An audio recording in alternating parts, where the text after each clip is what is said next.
Hello everyone, welcome back to my channel. আশা করি তোমরা সবাই খুব ভালো আছো।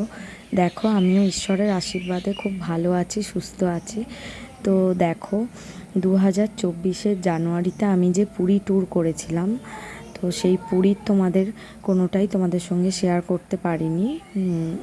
তো সেটাই আজকে তোমাদের সঙ্গে শেয়ার করতে চলে এসেছি। তো দেখতে থাকো পুরো ব্লগটা। তো চলো, দেখো, আমরা পুরীতে গিয়েছিলাম কোনো ট্রেন বা বাসে না, আমরা কিন্তু একটা প্রাইভেট গাড়ি বুক করে গিয়েছিলাম পুরী। তো দেখো, সেই প্রাইভেট গাড়িতে দেখতেই পাচ্ছ তোমরা, আমি গাড়ির মধ্যে বসে যাওয়ার মুহূর্ত থেকে মানে পুরীতে কোথায় কোথায় পুরীর সমস্ত জায়গা ঘুরেছি সেগুলোই তোমাদের সঙ্গে শেয়ার করছি। তো চলো, প্রথমে পুরীতে পৌঁছানোর পর আমরা গিয়েছিলাম গৌড়বিহার। পুরীতেই পড়ে, ওটা উড়িষ্যাতেই, গৌড়বিহার আশ্রম। তো সেখানে গিয়েছি। তো দেখো, সেখানের বেশ কিছু সুন্দর মুহূর্ত, ঠাকুরের সব কিছু। তো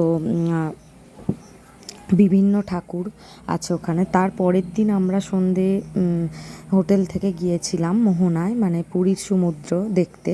তো সেই সমুদ্রের সামনের যে সমুদ্রের যে ঢেউ বলো, সেখানে দৃশ্য কিছুক্ষণ ছিলাম। তো সেখানে ঘুরেছিলাম, সন্ধেবেলায় গিয়েছিলাম মোহনার কাছে।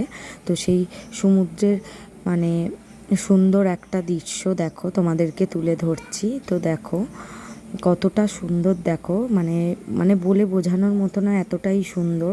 তো চলো দেখো, সেই পুরীর সমুদ্র দেখার পরে আমরা চলে গিয়েছিলাম পরের দিন ফের, আমরা পুরীতে স্টে করেছিলাম 5-6 দিনের মতো ছিলাম ওখানে। তো দেখো, আমরা তার পরের দিন গিয়েছিলাম। তো তোমরা নিশ্চয়ই যারা গিয়েছো জানবেই, ধবলগিরি বলে একটা জায়গা আছে। তো ধবলগিরিতে বুদ্ধদেবের মন্দির। তো সেখানে গিয়েছিলাম। তো চলো, এবার দেখাচ্ছি সেই বুদ্ধদেবের মন্দির। তো বুদ্ধদেবের মন্দিরের ওখানে ছিলাম। ওখানে যা যা মন্দিরে কিছুক্ষণ থেকে মন্দিরের আশেপাশের চারিপাশের যে দৃশ্য তোমাদেরকে দেখো তুলে ধরছি, সেইটুখানি দেখাচ্ছি। তো চলো দেখো কতটা সুন্দর, দেখো বুদ্ধদেবের ওই মন্দিরটা। ওটা হচ্ছে ধবলগিরি। তো ধবলগিরির পিছনের দিক দিয়ে একটা দরজা আছে, তো যাওয়া যায়। সেই ধবলগিরির পিছনের দিক দিয়ে গিয়ে দেখো আর একটা মন্দির ছিল। সেই মন্দিরে দেখো মাম্মা, ওর পাপা, তো আমি ক্যামেরা করছি, আমাকেও দেখাবে, দেখতে পাবে। তো দেখো, আমি কিছুটা ভিডিও তুলে নিয়েছিলাম। তো দেখো, ওই মন্দিরে ঢুকেছিলাম। মন্দিরে বিভিন্ন ঠাকুরের সব দৃশ্যগুলো তুলে ধরেছি। তো এবারে তারপরে চলে গিয়েছিলাম, দেখো হচ্ছে খণ্ডগিরি।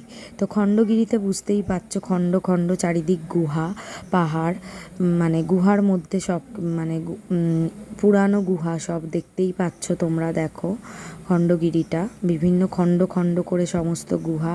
তো ওখানে দেখো, তারপরে চলে গিয়েছিলাম উদয়গিরি। তো উদয়গিরিতে দেখো, ওখানে গিয়ে দেখছিলাম তো কত হনুমান, দেখো চারিদিক বসে আছে। তো দেখো পাহাড়ের উপরে ওই খণ্ড খণ্ড যে পাহাড় আছে, পাহাড়ের উপরে দেখো সব তো হনুমানগুলো বসে আছে। তো সবাই খাবার দিলে খায়, তো আমরাও দিয়েছিলাম। তো দেখো, এবারে ওই খণ্ডগিরির ওখান থেকে তোলা, উদয়গিরি খণ্ডগিরি যে ঘুরতে গিয়েছিলাম ওইখান থেকে তোলা বেশ কিছু প্রাকৃতিক সৌন্দর্য। তো চলো দেখো, সেগুলোই তুলে ধরছি তোমাদের। তো দেখো এইটুখানি। তো পুরী ট্যুরটা বেশ এনজয় করেছি বলতে পারো। তো আর আপাতত এখনও কোথাও যাওয়া হয়নি, গেলে তোমাদের সঙ্গে শেয়ার করব। তো চলো এখন